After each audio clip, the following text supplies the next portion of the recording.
host, Mike Adams, is a registered investment advisor and works with investment portfolios exceeding over $100,000 in net worth and has a proven track record of managing long-term investments, surpassing the markets in the long term. The information shared on the following program is for educational purposes only, and any investment advice given may not be suitable for all investors.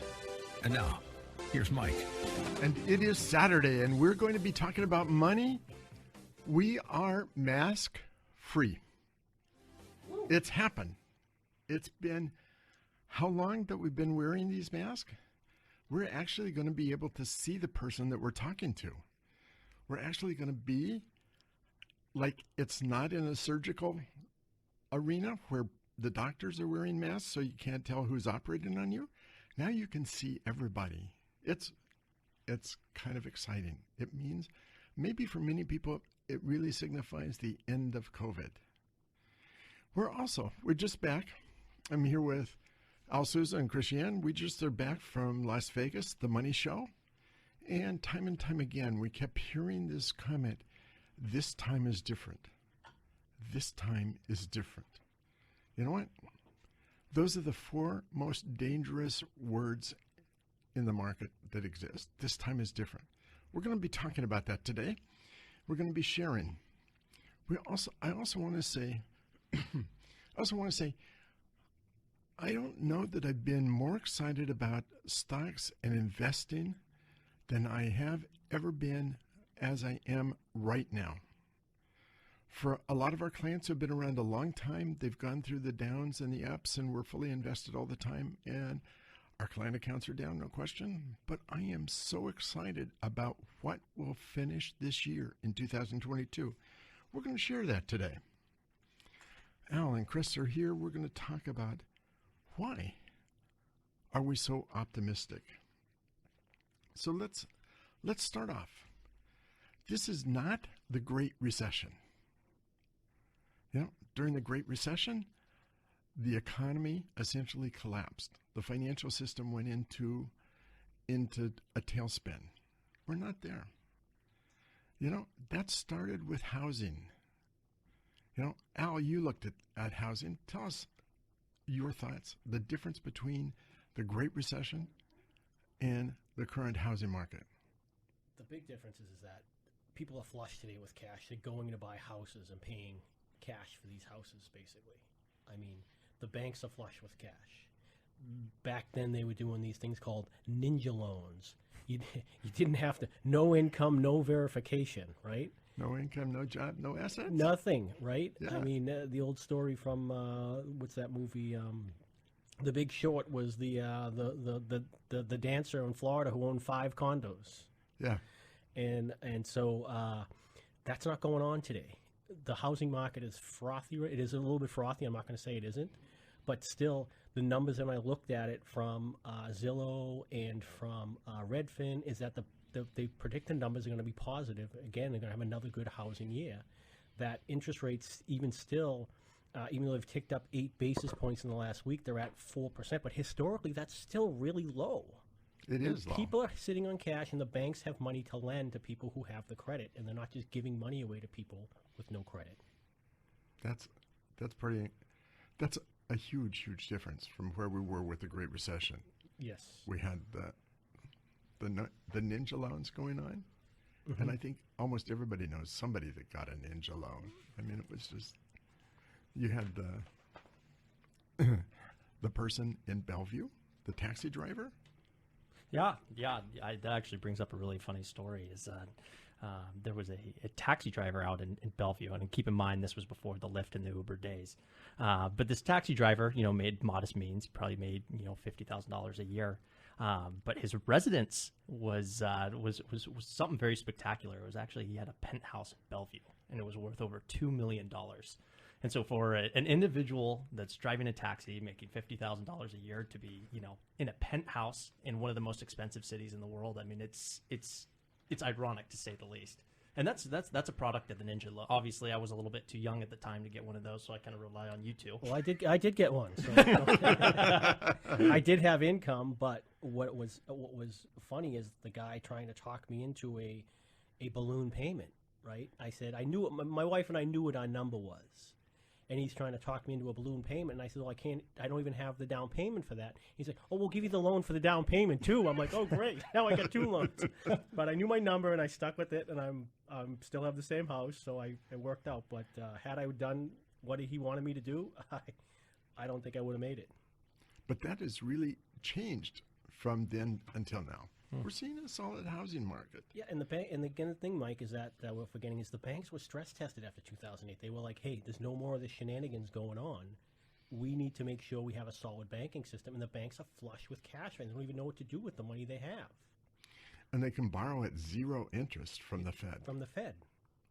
So even if they don't have enough cash on their books, they can just simply borrow the money from the Fed. Mm-hmm.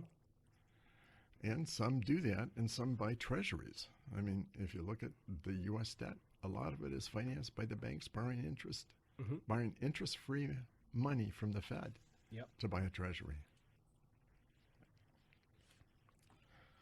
So the question came up as well about stagflation. Remember that? Because we're looking at a time in which people are talking about inflation, people are talking about recessions. I'm old enough to remember the 1970s and stagflation. It was a time in which the interest rates had started to increase. Consumer price indexes had started to increase in the 1960s. And William McChesney Martin was the head of the Fed at that time. He started to raise interest rates, but when Nixon was worried about the election in 1972, instead of reappointing Martin, who had been appointed by Truman, by Johnson, by Eisenhower, by Kennedy, Nixon decided to appoint Arthur Burns. And Burns' background was the business cycle. And he thought the way out of a recession was to lower interest rates. So we had inflation and a recession, stagflation. So that was a time in which unemployment actually increased. Unemployment increased. Mm-hmm. Well, I looked at that, and I looked at also the recession of the 1980s, because a lot of people compare it to the early 1980s too. Mm-hmm. There was a recession then. There was unnecessarily, I wouldn't call it, I don't think they define it as stagflation. But if we look at unemployment in the 1982, when we had a really tough recession, unemployment was at 7.5%. And if you break that down, right, construction unemployment alone was at 17%. And what one industry that dominated this country back then was the auto industry. It was at 27% unemployment. And now if you remember, Mike, remember the old saying that was from Wilson, the old CEO of GM, right? As the country goes, GM goes. What's good for the country is good for GM. What's good for GM is good for the country, right? I remember my grandfather saying that, right? That if GM goes, that there goes the country, right? But look at that today. If GM goes, didn't it go in 2008? If the country, remember people saying that in 2008, people were coming back. Oh wait, the GM's going. But wait a second, we got Boeing, Microsoft. I mean, and so I did a breakdown of the companies that were in the Dow back in 1982. It's really interesting to look. They're all capital-intensive companies. Only one company from that era remains, and that's IBM. So what were the companies? The companies were Allied Chemical, General Electric, Owens, Illinois, Aluminum Company of America. COA. Yeah. General Foods, Procter & Gamble, which is another one that's still there. What is it? American Can Company. Uh-huh. Sears and Roebuck, American Express, which is, I believe, is still there. Goodyear Tire, Standard Oil, AT&T, Inco Limited. I don't know where that one is. Texas Incorporated, Texaco, and American Tobacco, Union Carbide, Bethlehem Steel, International Harvest Company, United Steel, EI DuPont, International Paper, United Technologies, Eastman Kodak, Merck, Westinghouse, Exxon, 3M, and Woolworths. Think about it. A lot of those companies are completely gone now. Gone. Yeah. They were the Dow. They were the bluest of the blue chips, and they're gone. and a lot of them have been replaced. You know, you look at Eastman Kodak. They invented the digital camera. They should have been around, but they didn't see the potential for a digital camera. They didn't see the potential for what was happening. And what, 145,000 employees? Gone. Right. And so what some of the analysis has said is that when you have companies like that that are heavily capital intensive, right, their fluctuation for employment is when you have bad times is a lot worse because they're so capital intensive. They lay off a lot more people. Today we don't have that. We're more of a service sector economy than we were 40 years ago. Completely different economy. If you look at the people in the companies, the companies in the Dow today, completely different. And what's interesting is, Richard Foster of Yale actually did a study on this, and it was on the average life cycle of a blue chip company, the S&P 500 or the Dow. Back in the day, I believe it was the 1920s or 30s, Mike, right? Yeah. The average life cycle of a company was about 72 years. Think about that, 72 years. All of these companies that are around, the household names to you guys, not necessarily to us, but now today, the average life cycle of a company is only 16 years. So to me, that just says that they're screwing up faster and that things are, speeding up. Or they're replacing much faster. Yeah. So you got to be more nimble with your investments. We're coming into commercial break. Don't go away. The three of us have a lot more comments to talk about. Why is it so exciting right now and so opportunistic? Break, we had talked a little bit about stagflation, and a lot of people, especially when you turn on the news today, are saying that this is exactly what we're going into. Mike, can you speak to why we're not going into one of those stagflation times? What we have right now, we have inflation, but we don't have the stagnant part of it. We don't have an economy which is stagnant. We don't have an economy which is in recession. If you look at it, and as we talk during the rest of this program, we're going to be talking about how the economy is positive and moving forward. When that was a time in which I was young, almost your age, Chris, if it seems so long ago, but that was a time in which the consumer price index was increasing. You had inflation. You had a demand pull inflation. We need to talk about demand pull and supply push. But it was a demand pull inflation. Wages were increasing. Commodity prices were increasing. Oil was increasing. And you had a Fed which was lowering interest rates, which was trying to stimulate the economy out of a recession. Instead of stimulating, essentially what it was doing was causing inflation to get worse. And as inflation got worse, so did the economy. The economy, already on a downward path, just continued on a downward path. Oil prices were going up, and that was putting a squeeze on companies, and they kept raising prices.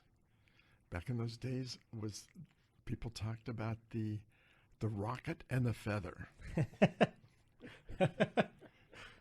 Prices went up like a rocket, and they came down like a feather. I mean, I can remember the saying that about a loaf of bread. Wheat cost $20 a bushel. You can make X number of loaves of bread out of it.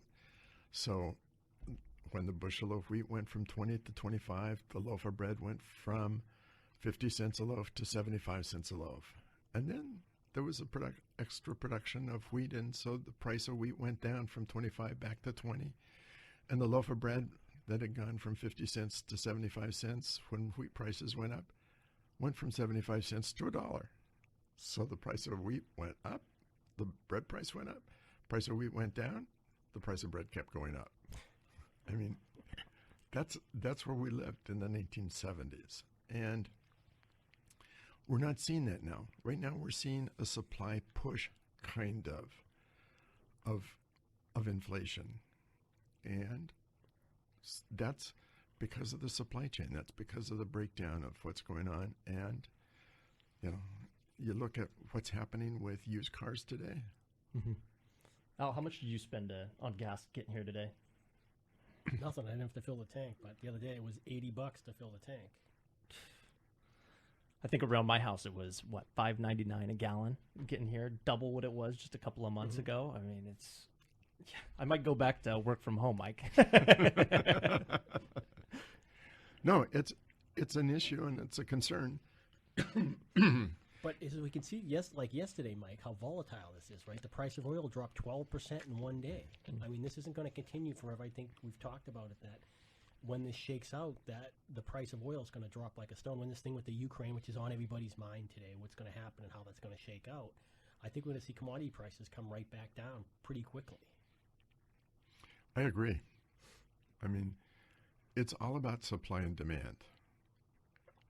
And I think the one thing that the Saudis learned and the oil producers learned is if you try to price gouge people with oil, they find ways to conserve. Mm-hmm. Mm-hmm. You know, we used to drive cars that got 6 to 8 miles to the gallon. I know. My dad had the old, he decided to buy an old 1972 Checker when we were kids in like 1979. 6 miles to the gallon. It was army green. My friends called it the Green Bomber. But gas at that time, I mean, the gas wars, you had 10 cents a gallon for gas prices. But then the Japanese cars came in, the smaller cars came in at that time, right? In the mid-70s and said, hey, we can get you 20, 25 miles to the gallon. And people started realizing this is pretty good. We don't need to drive American cars. Except you didn't want to bring one of those to Detroit, huh? No, that's the only problem. Yeah, you have a pretty funny story about that. Can you share the Detroit story with the foreign cars? The foreign cars in Detroit story. Yeah, you know, I remember in the office you were telling me this story about, you know, and this is before my time, but if you were to ever bring a foreign car into Detroit and you were to park it just on the street or, you know, wherever, you better be quick because it was going to, almost a guarantee was going to get vandalized. Yeah. I mean, Detroit ruled the world. Yeah. General Motors, you mentioned it, Al. I mean, General Motors had this, Chevrolet had the second biggest GDP of any country in the world. Mm-hmm. Only the United States had a bigger revenue than Chevrolet did. And General Motors was concerned they were going to be broken up because they were so dominant. And as you said, 2008, they filed for bankruptcy. They filed for bankruptcy, yep. So let's talk about that. During the stagflation, you know what the unemployment was?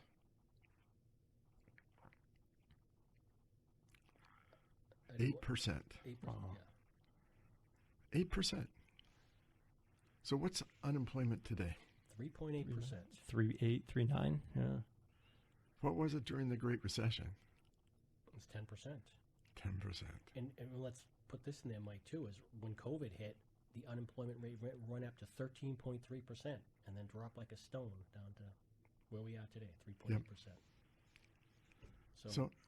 So today is a lot different from the Great Recession, from stagflation, just in terms of unemployment. And like I talked about, I did a deep dive in the 1980s, early one, right? And you know what inflation was in 1980? If people want to talk about inflation and stack, 20%. Put that in your thing. Talk, prices. Okay, prices are going up a little bit. Yeah, they're hurting a little bit, but throw 20%.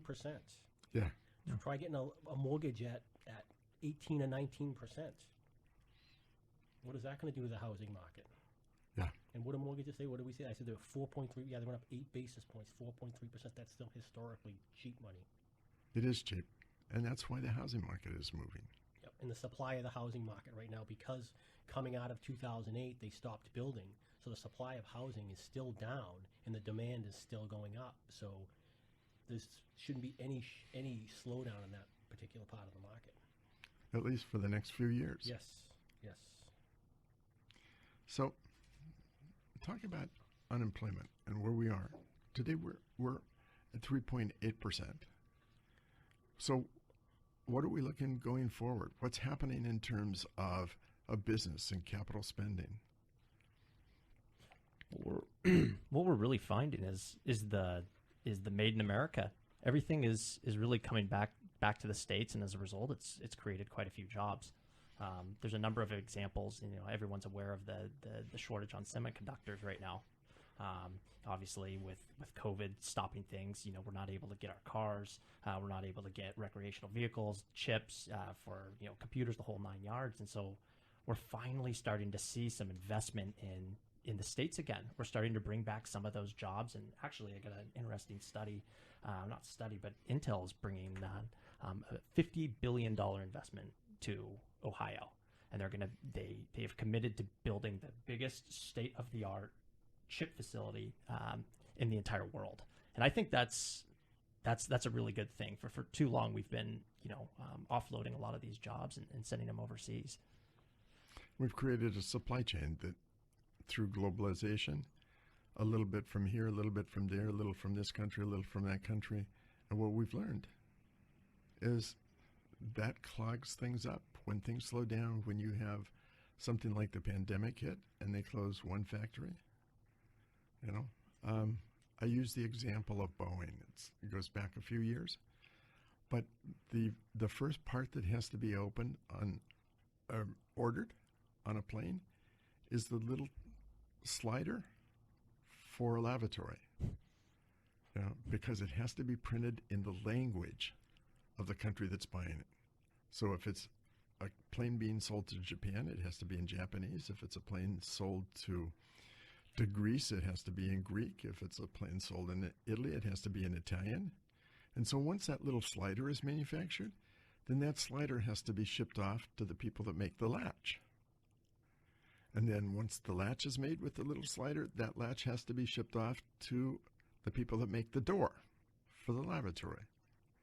And once the lavatory door is made with the latch with the slider, that has to be sent to the people that make the lavatory for the plane. And then the lavatory has to be sent to Renton to be installed in the fuselage. Mm-hmm. And so if any one of those areas breaks down, it kills the supply chain. Think about it. If the company that makes that little slider shuts down because of COVID, it delays the production of a 737 plane or 757 or one of the 777s. I mean, just that little latch piece. It was funny because I was reading an article, I think it was in the Wall Street at Christmas time, when all the ports were filled with some of the ships. They couldn't get the ships in.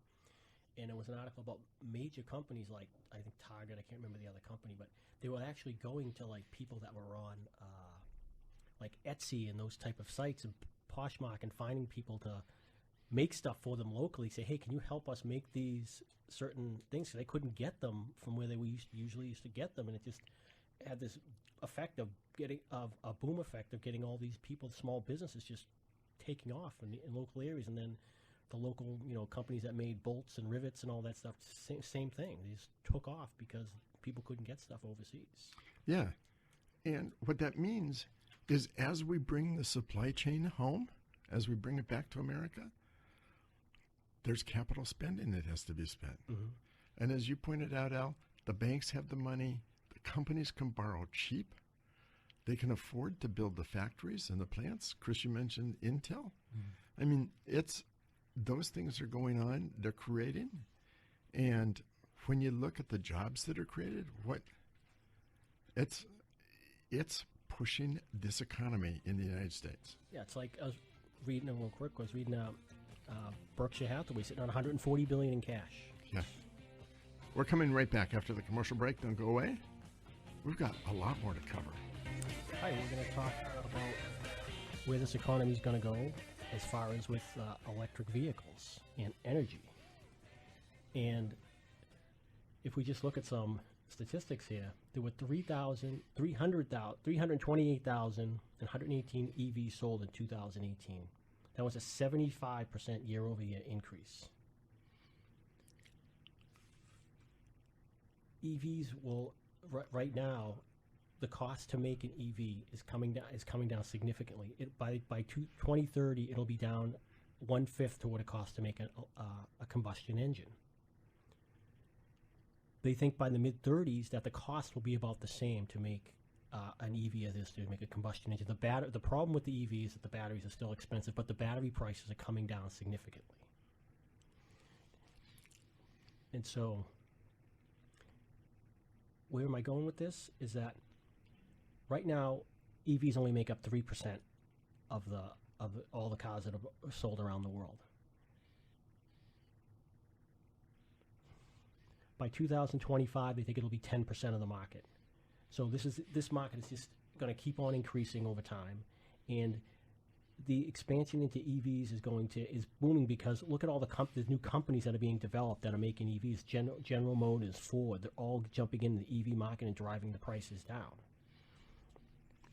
And they're spending a ton of money to do that. They are. So I looked at the 10 most efficient EVs out there because the only issue with EVs is that you can only go so far. You only got about a 300-mile range on them. I think Mike drives one, don't you, Mike? What do you got, 300 miles on that thing? About that. It's around 300 miles on the Tesla. Okay. So, the Tesla Model X has about 348 miles. The VW ID3 has 340.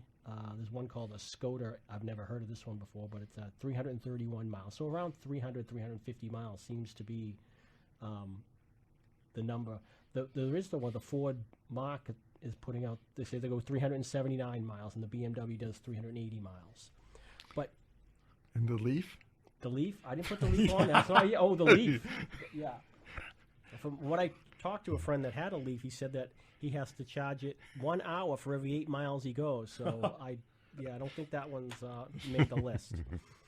But what they have to do is they're spending $5 billion to build out electric charging stations to get this going, right? Now, the only issue is that we have a problem with the grid. Our electrical grid is extremely ancient compared to what it needs to be to get this to where we want it to go.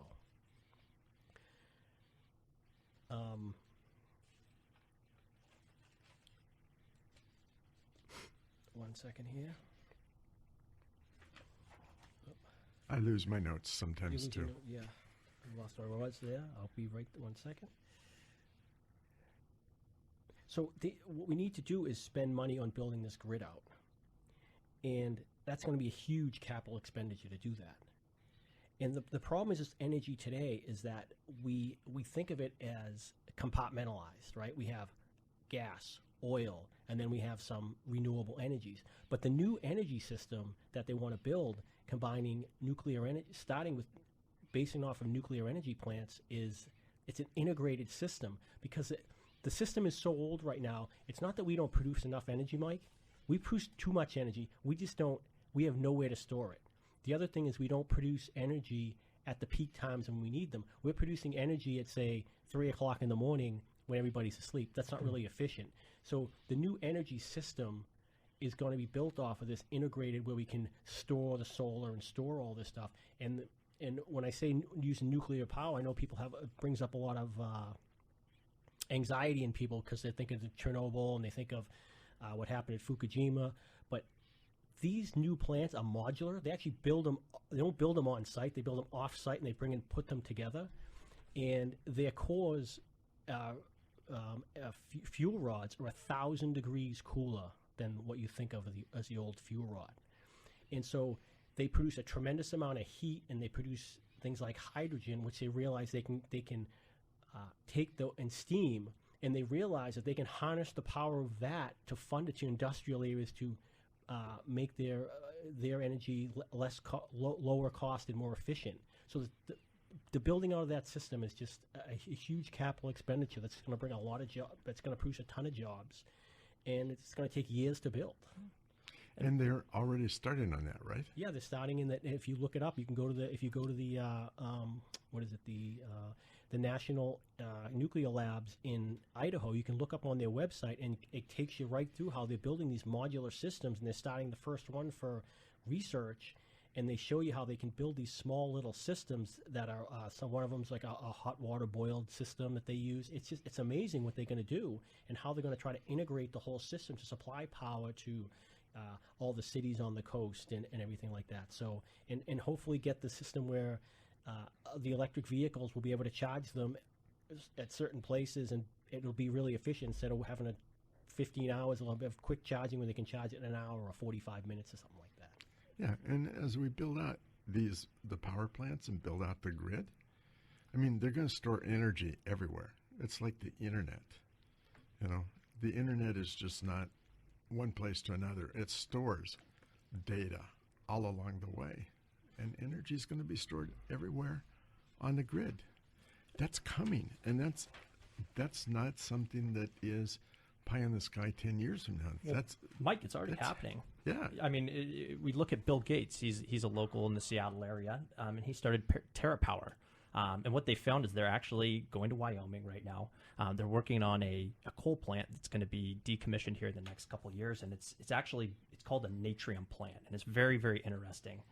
The plants actually use a liquid sodium as a cooling agent instead of water, because sodium has a higher boiling point and can absorb more heat than water, which means the pressure does not build up inside the reactor, reducing the risk of explosion. And then when you look back at some of the major disasters, in 2011 Fukushima with the tsunami, well, the reason that disaster happened was because the backup generators running the cooling system, they broke down in the tsunami. Well, these new ones that TerraPower's putting out is they don't need any sort of backup power because of the sodium plants and the ability to to operate with a single system and not have any sort of backup outside energy.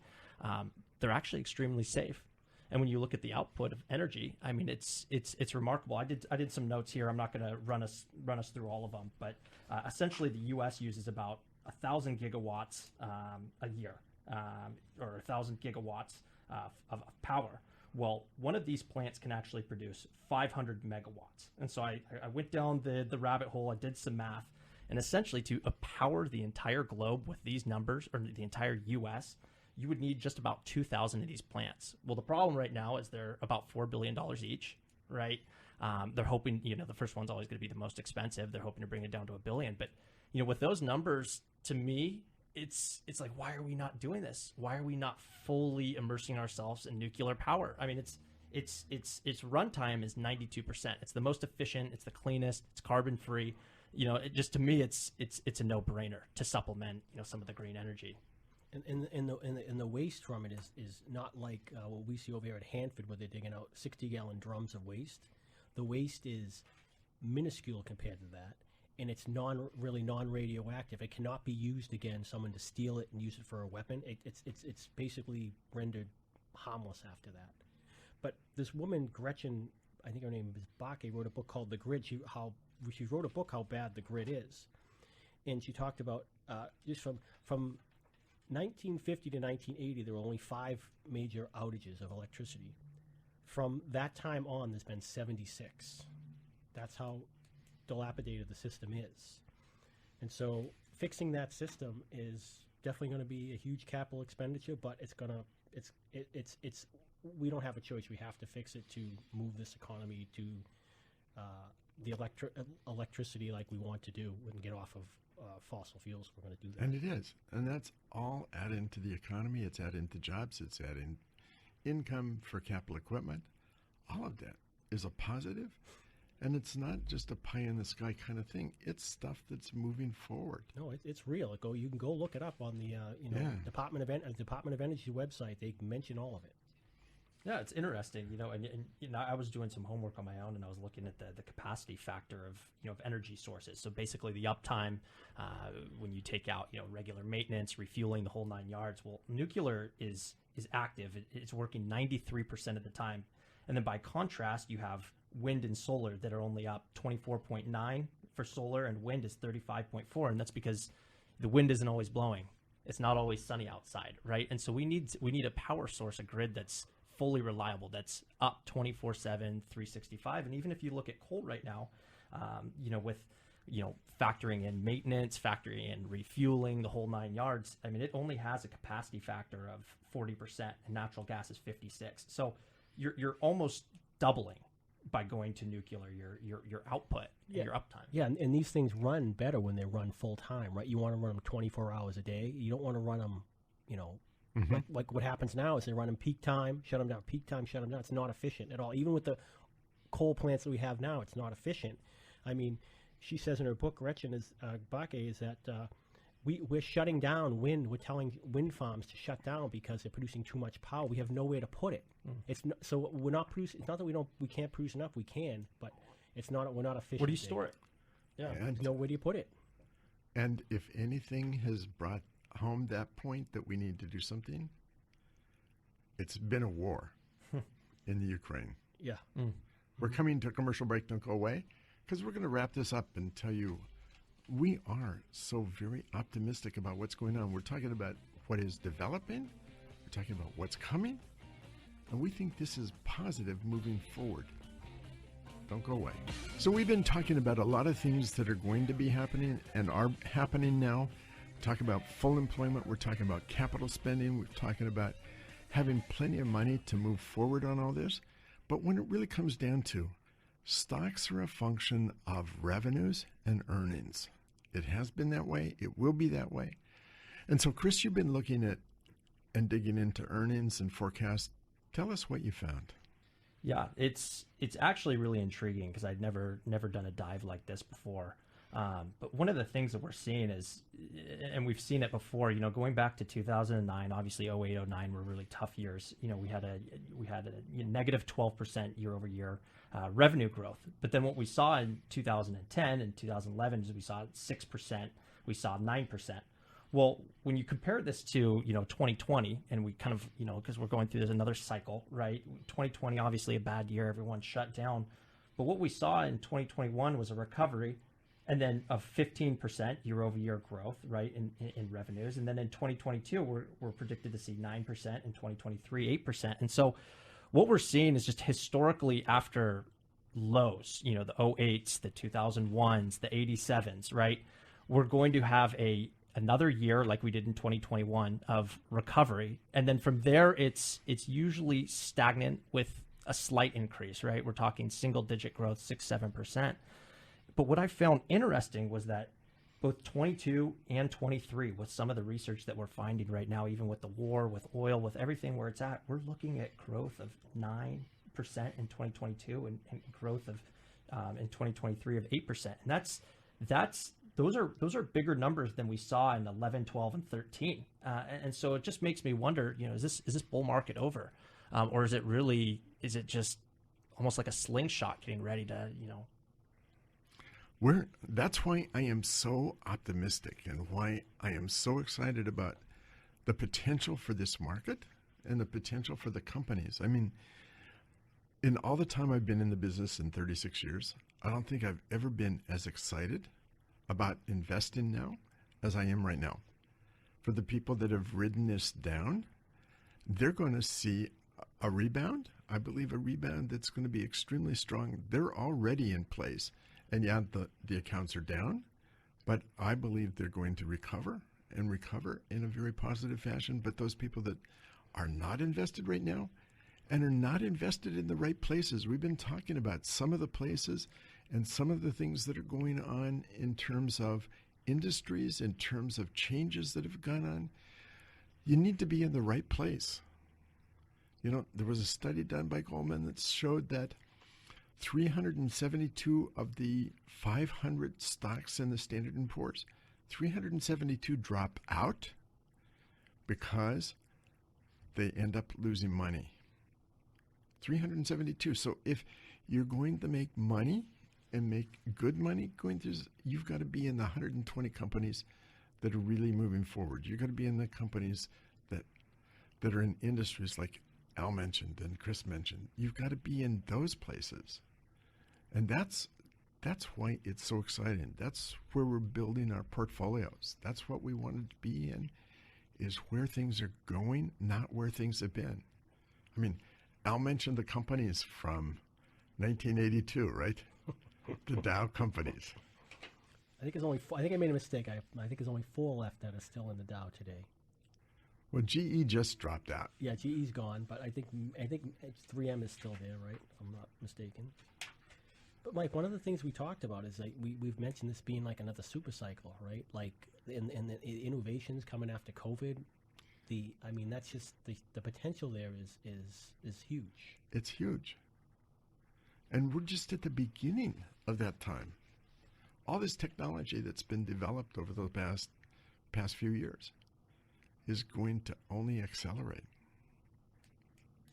I mean, even take take the way that someone listening to the radio station right now, it can do it. You can sit in your car, you can listen to the radio, or in a few weeks you can go back and go to YouTube. You can go to Vimeo. You can go to all these different sources, these medians that weren't there before. And just as we go forward, we talked a lot about this as technology is expanding. We don't need to be at home anymore. We have Zoom. We have all these different things. It's just producing the mRNA vaccine in 9 months would have taken 6 years before. Now they realize off of the technology that they developed from that they're just I can't remember the disease, but they're starting to cure, or not cure, but coming up with therapies for people with rare disease that they couldn't do before. They said we couldn't do this before, but now we can get this stuff going, and that's a tremendous boost to the medical field. It is, and a tremendous opportunity for investing in the right place. Yes. That's what we're talking about. That's what this whole program is about. Even as we talk about all these different areas, it's creating new opportunities for investment. Not in terms of American Can, not in terms of Sears Roebuck, not in terms of Eastman Kodak. No Woolworths. No, we're talking about companies, some of the companies that do not exist today, that will be some of the blue chip companies 10 years from now. It's being in the right place at the right time. And you got, the things you guys have mentioned are some of the critical factors in getting us there. It really is there. And I just want to close with one other thing, and that's the Fed, because there's so much talk about the Fed. The Fed has a problem. The Fed has $9 trillion on its balance sheet. The Fed, in order to get and have $9 trillion, meant that they had to print money. They had to put $9 trillion into the economy. Now they're faced with taking that back out. So how do they do that? They have to let things expire. They have to sell them into the market. And when they do that, that takes money out of the economy. They're de-printing money. They're de-minting money. I mean, the talk has always been about printing money and what the Fed could do. Now it's the reverse process. And that process is deflationary. Yeah, and they, Mike, they always talk about when we have this inflation, right, is trying to produce a soft landing, right? But it's extremely difficult to do. No one seems to be able to do it because they don't know when to pull the triggers at the right time. And the Fed always comes in and starts raising interest rates and shuts things down a little bit too fast. And, on this flip side, they put money into the economy too fast too sometimes. So, but it also means being in the right companies and the right investments is going to make all the difference in the world. Yes. And that's where we are.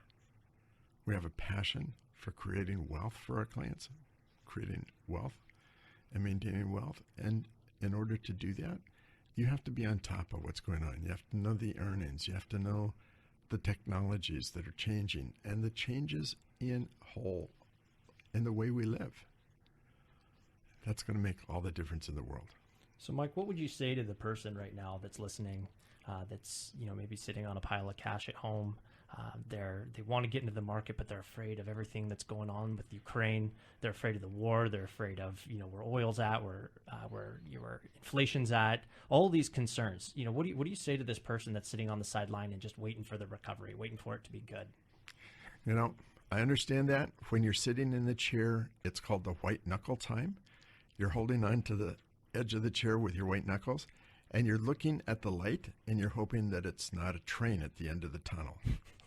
The fact is, those are the very, very, very, very best times to invest, when things are down. And that's why I am so excited about right now. It is the very, very best time. In all of my career, my 36 years, this is the very best time to invest. And it's the very best time for those who have invested. They're going to be very happy that they are completely invested. We're coming. It's been a fun time for the three of us to talk. We've got more of this to go, but it'll have to wait for another week. Have a very good weekend, a very good week, and think about where you are. and where you would like to be investment-wise, now is really the time. You've been listening to About Money with Mike Adams, a registered investment advisor. If you'd like more information about what you heard today, or about Mike's investment philosophy and strategy, or if you'd like Mike to evaluate your own portfolio, click on adamsfinancialconcepts.com. That's adamsfinancialconcepts.com. The information shared in the preceding program was for educational purposes only, and any investment advice given may not be suitable for all investors. Join us again next Saturday at noon for more About Money with Mike Adams, here on AM 1590. The Answer. The preceding program was sponsored by Adams Financial Concepts.